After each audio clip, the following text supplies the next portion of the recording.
Shalom, welcome to the Jewish View. My name is Rabbi Nachman Simon with the Chabad House of Delmar, together with my co-host, Mark Ronich of Statewide News Service, jbiztechphilly.com, and as you can see here, weekly columnists for the Jewish press. And I'm having a lot of fun doing all of that, and in my column I write about how government relates to the Jewish community, or doesn't, as the case may be. And I'll tell you, we just finished the legislative session, and with us today is Steve McLaughlin, an assemblyman from Rensselaer County, Schaghticoke, Melrose. So welcome back to the Jewish View. It's a pleasure to be here. Well, we need a report card if we finish the how do you think the session went?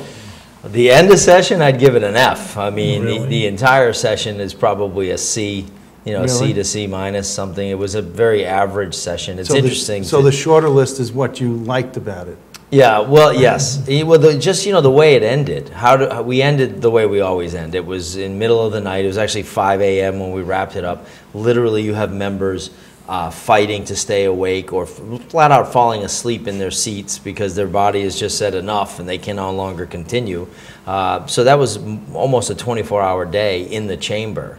That's just not the way to operate, and it's actually dangerous. I'm fearful that someday somebody's going to leave that session in the middle of the night, whether it's us or a staff member, and they're going to drive home. They're going to be killed, or they're going to kill somebody. Roger Roback, that happened to him when he drove back after the end of session. He died in the throughway toll booth. It's terrible. And I thought it was how high the toll was, but he had a heart attack right there, and terrible. That's where his son took over. And gotcha. Yeah, so, and this just goes on and on every single year. We do it during budget season when we're rushing to pass the budget, and we always do it at the end of session. It's just a really dangerous way to legislate, and it's not effective because you can barely focus on the words on the page in front of you. So it's very hard to digest an entire bill. So how's your health doing? I'm great. Okay? Yeah, I'm great. Strong as an ox. Doing good. But maybe that's the reason for the high turnover, would you say? I mean, it's just like it's a funny schedule. You're on for 6 months, you're off for 6. It's not a regular life. You're That's on, you're sure. off, you're up at night. Yeah, that's for sure. It's a different kind of lifestyle. You have to be, it's almost like being a baseball player in a way, or I always say to people, it's sort of like being on a movie set, being in the assembly, where nothing is happening, you're sitting around, and then action, and everything starts to happen rapid fire. So you have to be used to that, and you have to be willing to accept that, and then you also have to understand that your most valuable role is outside that building. It's out in the community is where you're going to do your most good. So. Well, one of the members who can relate most to that is probably Michael Dendecker, who is an actor by profession. Yeah, that's right. That's right. And he can relate to the star quality that you're painting the picture of. I'm just saying it's very stressful. That's why I say policemen and firemen all have a high level of stress.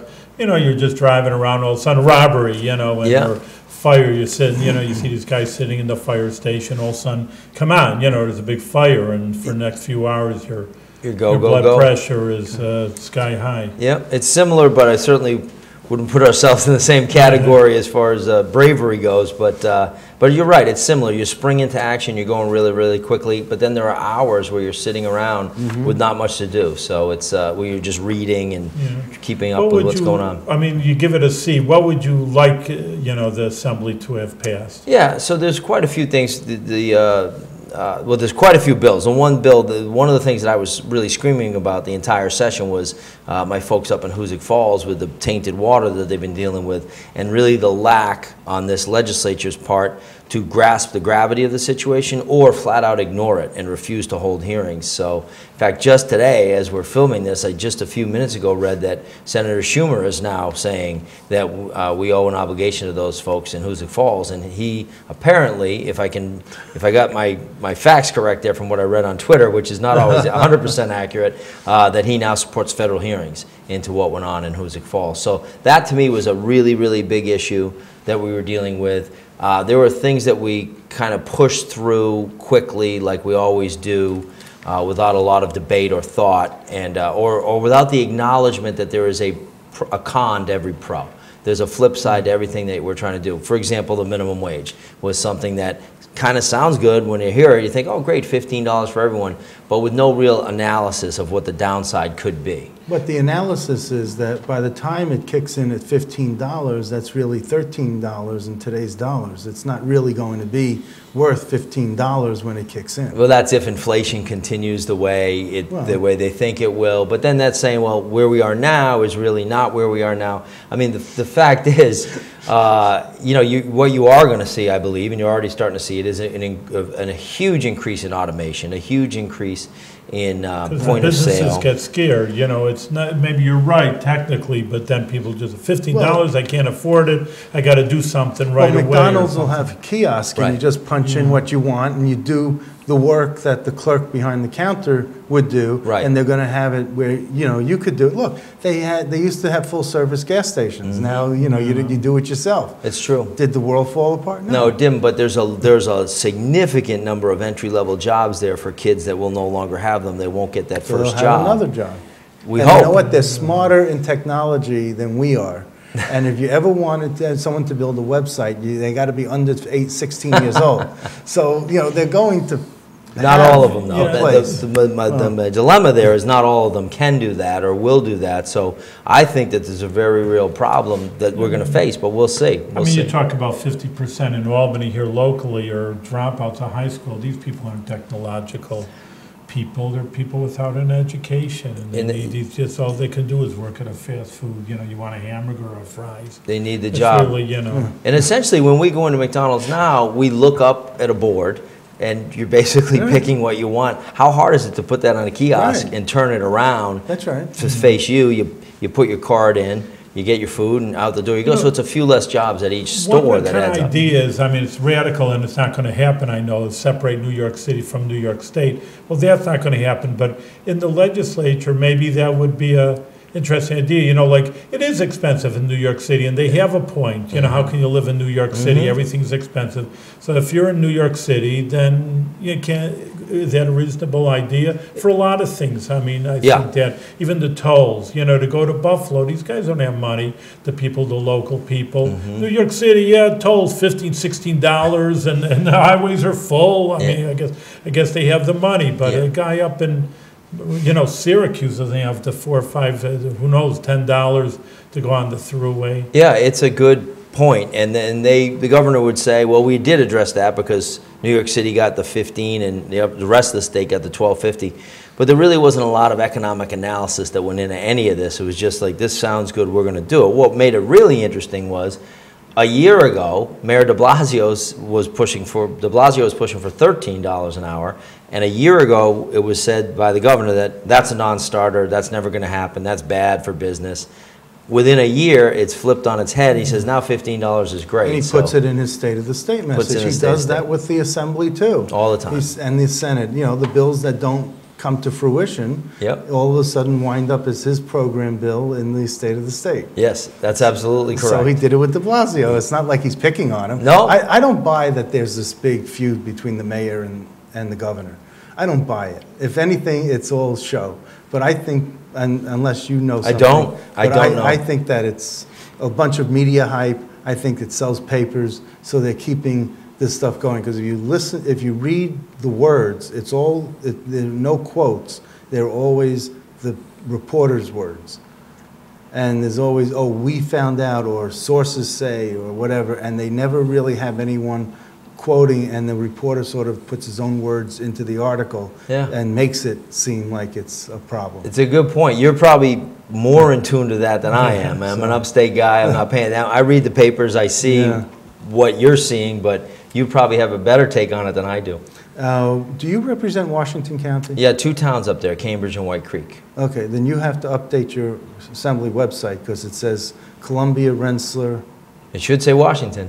No, you know what? It says not just Washington. I think it says Greene County. Did you ever represent Greene County? I did. Originally, I had Albany, okay, Greene. You got to change that and take Greene out of it. On the Assembly website? Either the Assembly website or some other. I'll double check. That's what it was. It wasn't. Mark, very exact. Yes. Well, I find these things but I noticed that you had something provides for the determination of actual valuation for the Cambridge School District. Right, that was a bill that we weren't able to get passed, but yeah, Cambridge is one of the areas I have, Cambridge and White Creek up there. Great, beautiful communities up there. You also, now, what's your view on this brunch bill, where you could now serve alcohol earlier? Yeah. I mean, are you So it didn't particularly, okay with that? yeah, I'm okay with it. It didn't particularly bother me, but what bothered me was, you know, we're going to push this. We're going to push alcohol sales. I can't get hearings from my folks in Hoosick Falls. So you can drink alcohol, but you don't want to drink the water. And yet you can't get Uber up here. So to me, that was such absurdity that, you know, we're pushing people to go out and have a mimosa or a Bloody Mary for breakfast or brunch. Okay, but you know, the Uber should have come along with that. I think, and I don't understand well, you how. don't want drunk driving. No, you don't exactly. Want the alcohol and the driving to go along with it. Right. So it's that interesting. That wouldn't have been smart marketing wise. But it was interesting that the governor is out there pushing an expanded booze sales That's on right. Sunday. The very next day, the lieutenant governor is in Saratoga Springs talking about the dangers of underage drinking. Right, Which right. I agree with, it's exceptionally dangerous, but I just felt like one of the big disappointments here was not getting Uber for upstate New York. Yes. And I do think there's a public safety component to that. I do think that people nobody should ever get behind the wheel when they've had anything to drink. We all know that, but we also all know that it happens a lot. But the younger generation on the phones and everything, I mean, I've used Uber, I think it's terrific. You hit the button and they're there within seconds generally, or minutes, and it's What was a great the reason experience. why they didn't want Uber here? Because the taxi cab drivers don't like it? Well, that's part of it, and sometimes things take a while to percolate in Albany, as you know, Mark, and it takes a few sessions to get things through. So whatever their pushback is specifically, I'm not 100% sure. But I do know that it was not a shining moment to not get that through. Well, you know. Well, I'll tell you what it is, and I think you know as well as anyone. It's cha-ching, cha-ching. Yeah, I didn't want to be jaded, but you know, a lot of it is because there's another election cycle coming up. There's more donations, contributions that they want for the next round of fundraisers. Yeah. And you know that Uber and Lyft are going to be lining every campaign coffer that they can to try to curry favor. Well, I would say that's probably a pretty good analysis. And you know, in an election year, it didn't happen, but then you're right. If that's what happens, and we can track that pretty easily to see where those contributions go. And then next year is a non-election year, maybe it gets through. I don't know. I hope so, but you know, we'll another see. issue, which is, you know, we pushed down into Jewish View here, and I know the New York Daily News was pushing it for front page 5 times. It's incredible coverage. Was the child the statute of limitations should be removed from child abuse cases. Yeah, I agree. And I was saying off air, I got to double check that. If I remember right, I'm a co-sponsor on that bill. It's Assemblywoman Markey's bill. She's been pushing that very heavily and you talk about something that takes some years to get through. She's been pushing that for a while now. I'm supportive of it. I think that it should happen. Much like in Hoosick Falls, we had a statute of limitations bill related to the water situation. I was a co-sponsor on that as well. You have to give people the ability to seek redress when they've been harmed, and so I'm supportive of both of those. Well, you know, Assemblywoman Markey has been in the legislature since 1999, so she's not a newcomer. Right. And she still can't get it through. Yeah. It's very difficult. She ranks 33 in seniority. Wow. And I'm So- 86 or something. Yeah, You just you're told me 86, today. I yeah. did not even know. Yeah, I put this little chart I will together. say, I did find out I was the number 5 vote getter out of 150, so that was pretty good. It shows you the difference in the way the upstate turnout is versus downstate turnout. What do you mean, absolute vote? Total votes. Because every assembly district has the same amount of voters. Yes, it sure does, but you look at downstate in some of the city districts, they might be 6,000 votes cast, 7,000 vote cast. Come to upstate New York, you have 50,000 votes in an assembly district for an election, or 30,000, 35,000. So that was good to see. I think Jim Tedisco might have been number 1 or 2. I think he was 2. So we get a lot of turnout up here. But anyway, it shows you that it takes a while to get things through. I mean, our good friend Harvey Wiesenberg, who left a few years ago, and I certainly miss Harvey. It took Harvey years, and he would tell me that. He said, I've been here, you know, 100 years for Harvey, right? And he said, I can't get things through. So it's really hard. So I think people have an assumption that if you're in the majority, you're going to get everything you want through. It's not the case. And if you're in the minority, you're not going to get what you want, but you could get what you want in the minority. It's just you have to take a different path. But the majority members don't have an easy go of it either, which shows you the tight control that the leadership has in both the Assembly and Senate. Do you like Carl Hastie? Do you Very think much. he's a good leader? They So- say he's weak. Yeah, so I mean, I read some of those articles. I like Carl very much. We speak. I would tell you, I spoke more to Carl Hastie And Shelley Silver? in a week Yeah. than I spoke to Shelley Silver in 5 years. So I mean, Shelley just wouldn't even talk to you if you were in the minority. He literally would just, at most, he'd grunt at you, and that's it. You got nothing. But Carl and I mean, I've had a half-hour conversation with Carl, you know, in the middle of the day, sitting in his office, talking about airplanes, because his nephew is a pilot. I'm a pilot, so we have a connection there. I think he's a terrific guy. As far as the leadership goes, I mean, I'm not in his conference every day, so I don't see what they're doing every day. And I don't know what he's negotiating with the governor and what his style is. So I don't feel like it'd be fair to me to say, oh, he's a terrible leader, he's a great leader. I don't really have a great frame of reference on that. I just know that, you know, He gives you the time of day. well, the chamber is functioning. I can sit down with him and say, look, you know, he had said to me a couple weeks ago, you got something to say to me? I said, oh, yes, I do. I want my hearings in Hoosick Falls. And here's why, Carl. And I laid it all out, and he said, okay, I got it. So he will take the time to listen to everybody. And you've been in the chamber a lot, Mark, and you see him come out and sit down beside members and sit there and talk for a few minutes. You really didn't see Shelley do that hardly at all. So it's a different style. Whether it proves to be effective, time will tell. I think he misses he's a lot younger than Shelley. And when Shelley was younger and Carl's age, he would do that. Okay? So it's an age thing. It's a seniority thing. It's sort of Interesting. like as Carl goes on, he won't do that, I'm sure, if he still stays as speaker. You know, I want to see if there's going to be some sort of a coup or some sort of oh, let's test the waters, let's test his leadership next year, you know, things like that. Yeah. I'm waiting to see who the rumblings and, although, you know, a lot of the legislature, almost half the legislature is there, you know, in the last 5 years. Right. And that they're is young. part of the issue in there is the institutional knowledge has shifted and changed a little bit. You do have a significant number of younger members, whether age-wise or seniority-wise, they're younger as far as being in the chamber. And there is this year, there was a kind of a different feel to what was going on. We did have a couple of tense moments in that chamber where, I mean, Charles Barron is an assemblyman out of New York City, and you know, everything that Charles says, everybody's racist and this, and it's ridiculous. But that's his approach to things.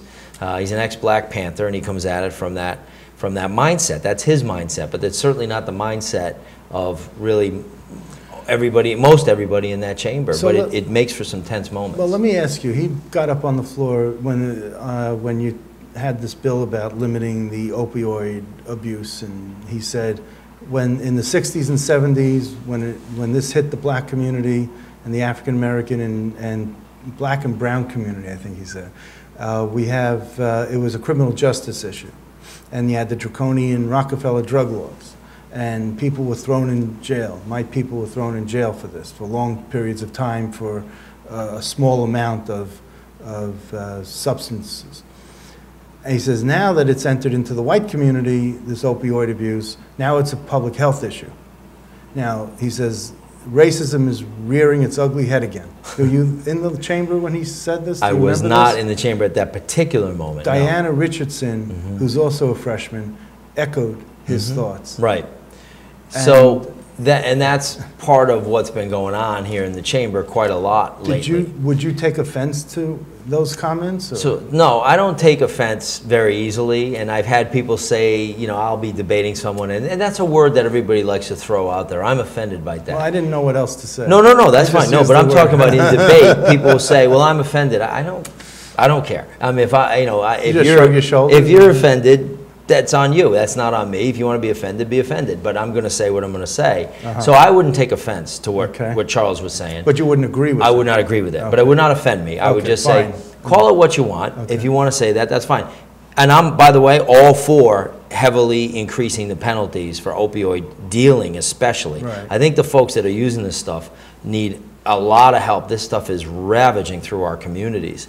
So they need all kinds of help, and we did do some positive steps there. But I am also one that says we should really put in some draconian measures, put them back in place for anybody that's dealing that poison. But again, that's Charles' perspective, where he's coming from. It's just not my perspective as far as the racist part of it. And I think what Charles leaves out of that would be the fact that back then, during that time, in the 60s and 70s, the leaders of the black community were asking for these increased penalties. They were fully supportive of those laws because they saw what was happening to their communities and they were being dismantled. And the one thing I would say is, I think we need to move away from this black community, white community. We're a community. It's supposed to be America. It's supposed to be the melting pot. So I think we hurt ourselves when we continue to almost self-segregate that way and say, well, this is the black community. You never say the white community. It's just, we should just work ourselves away from that. What was the most disappointing moment in the legislative session for you? Yeah, the most disappointing moment, if anybody saw it, and it was a long debate on a one-house bill,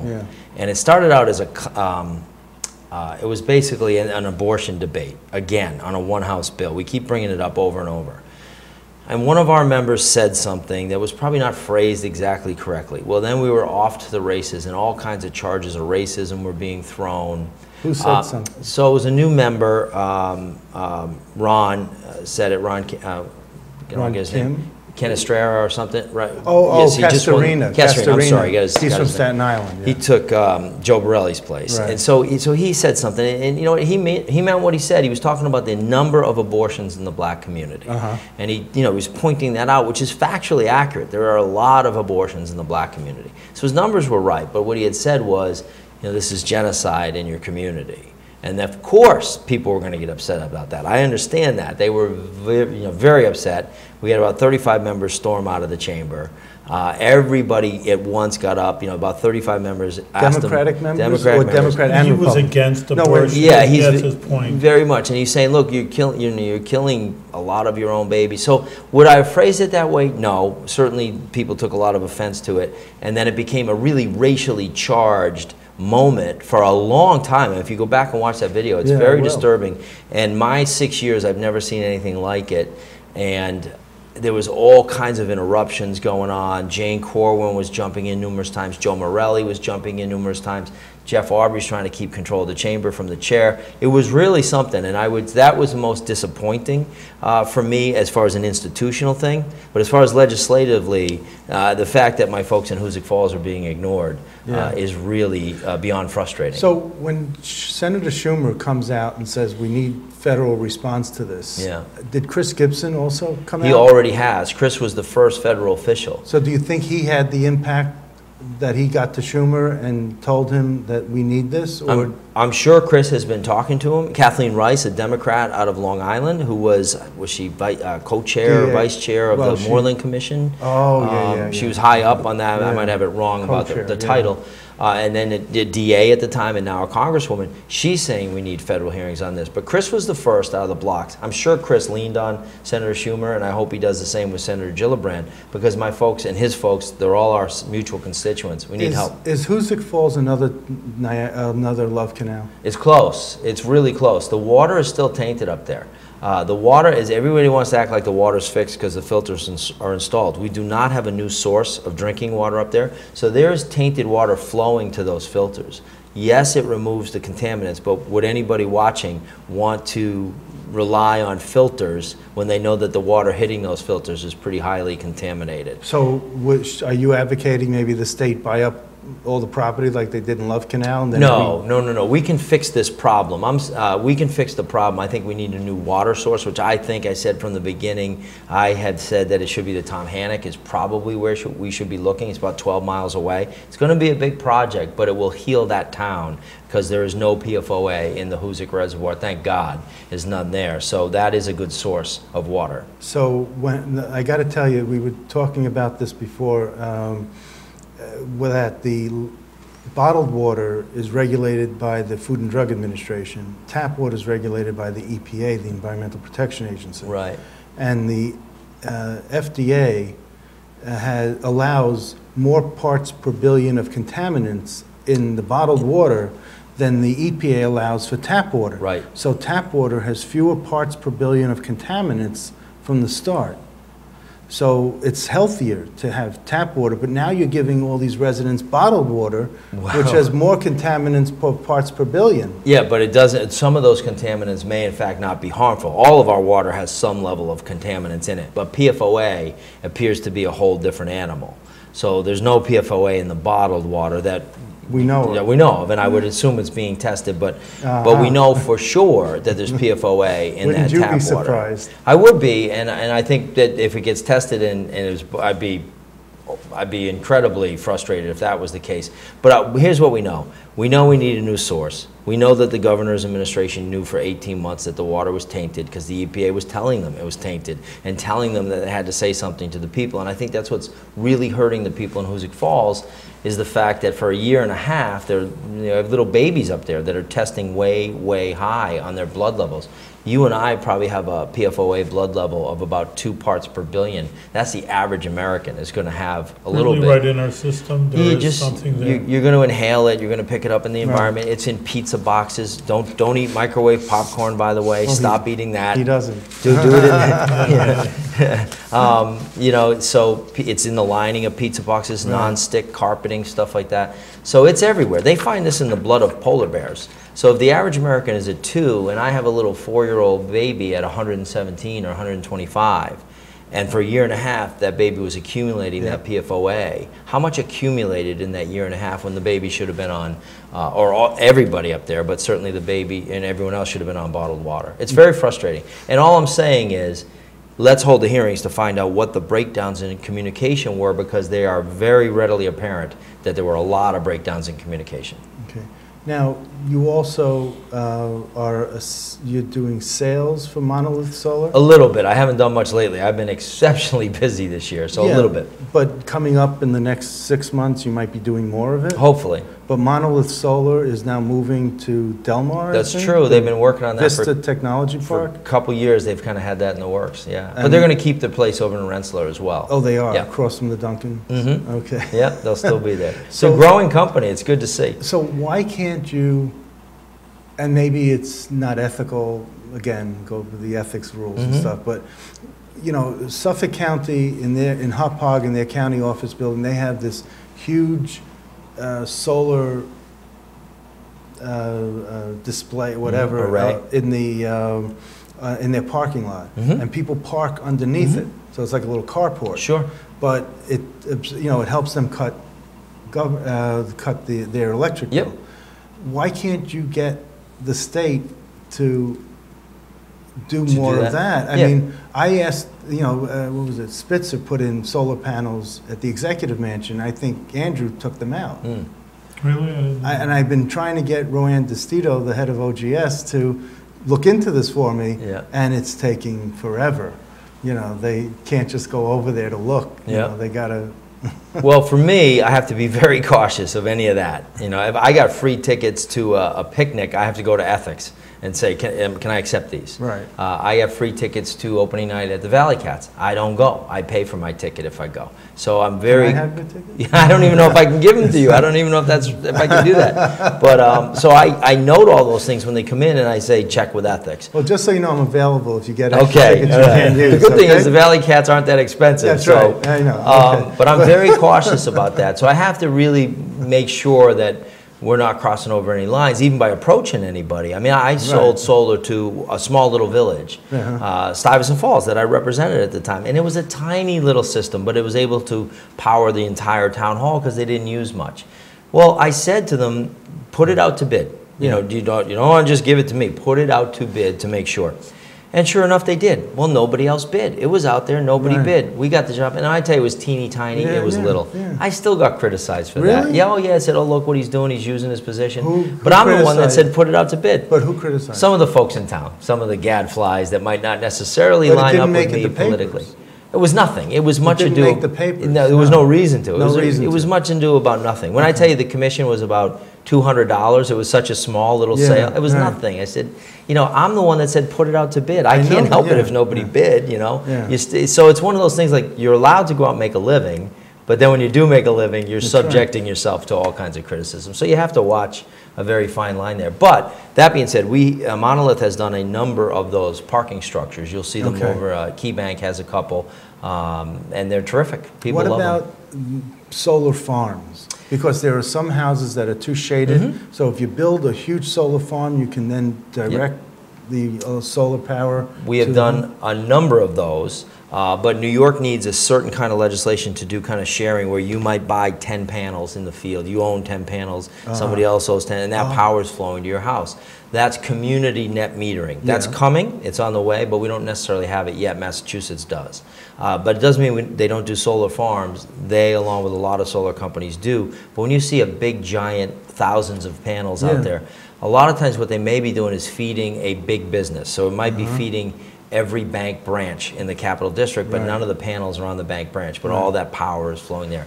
It may be feeding a bunch of schools, but eventually you're going to see the ability for homeowners to take part in that. Do you ever get into this controversy that they have with the wind farms where some people say, oh, the windmills are artistic, and others say, oh, it's a blight? Every time. And then the solar panels, oh, it's a blight, but others say, oh, but it's good for the environment? Every time. I mean, every community, they're going to have some pushback. Somebody's going to want it. Somebody's going to not want it. I think it's important that you, if it's close to a road, you want to landscape it correctly. If you can put up some of the nice big arborvitae so you sort of block the view, I think that's helpful. Shouldn't every hospital have solar panels on their roofs? Shouldn't every hospital be lowering the cost? I think so. Yeah, I think so. But part of the problem that the solar industry, it's still its infancy, but it's growing. So it's been in its infancy for 40 years. Well, but we've really, let's say the past 5 years.